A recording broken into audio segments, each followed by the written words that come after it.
মর্মান্তিক মাইলস্টোন ট্র্যাজেডিতে এখন পর্যন্ত ৩২ জন নিহত হয়েছেন, যাদের মধ্যে বেশিরভাগই শিশু।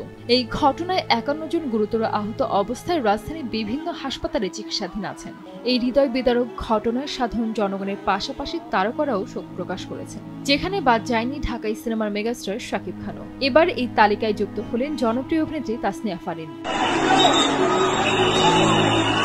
শুক্রবার ২৫ জুলাই সামাজিক যোগাযোগ মাধ্যমে একটি আবেগঘন পোস্ট দিয়েছেন তিনি, যা নেটিজেনদের মাঝে গভীর দাগ কেটেছে। ফারিন লিখেছেন, আজ পবিত্র জুমার দিনে আসুন আমরা সকলে এক হয়ে হাত তুলে প্রার্থনা করি মাইলস্টোন ট্র্যাজেডিতে প্রাণ হারানো নিষ্পাপ শিশুদের জন্য, যারা সময়ের আগেই আমাদের ছেড়ে চলে গেছেন।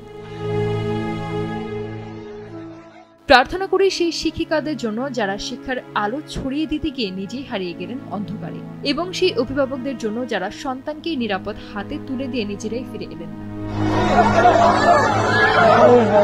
শোকাহত পরিবারের প্রতি সমবেদনা জানিয়ে অভিনেত্রী আরও লেখেন, প্রার্থনা করি তাদের শোকাহত বাবা মা ও পরিবারের জন্য যারা বুক ভরা স্বপ্ন আর ভালোবাসা নিয়ে আজ শূন্যতায় ভুগছেন, সেই ছোট্ট প্রাণগুলো যারা এখনো হাসপাতালের বিছানায় কাতরাচ্ছে। আহতদের দ্রুত আরোগ্য কামনা করে ফারিন দোয়া চেয়ে লিখেছেন, দোয়া করি তারা যেন দ্রুত সুস্থ হয়ে ফিরে আসে আমাদের মাঝে, ফিরে পায় স্বাভাবিক জীবন। এই হৃদয় বিদারক ঘটনা যেন আমাদের বিবেককে নাড়িয়ে দেয়, যেন আমরা নিরাপত্তার দায় নিতে শিখি, দায়িত্ববোধে জাগ্রত হই। অভিনেত্রীর এই পোস্টে ভক্ত ও অনুরাগীরা শোক ও সহানুভূতি জানিয়েছেন এবং আহতদের দ্রুত সুস্থতার জন্য দোয়া করেছেন। দেশের আপামর জনতার মতো তারকারাও এই ঘটনায় মর্মাহত এবং নিরাপদ ভবিষ্যতের প্রত্যাশায় প্রার্থনা করেছেন। সঞ্জিত আক্তার, দেশ টিভি।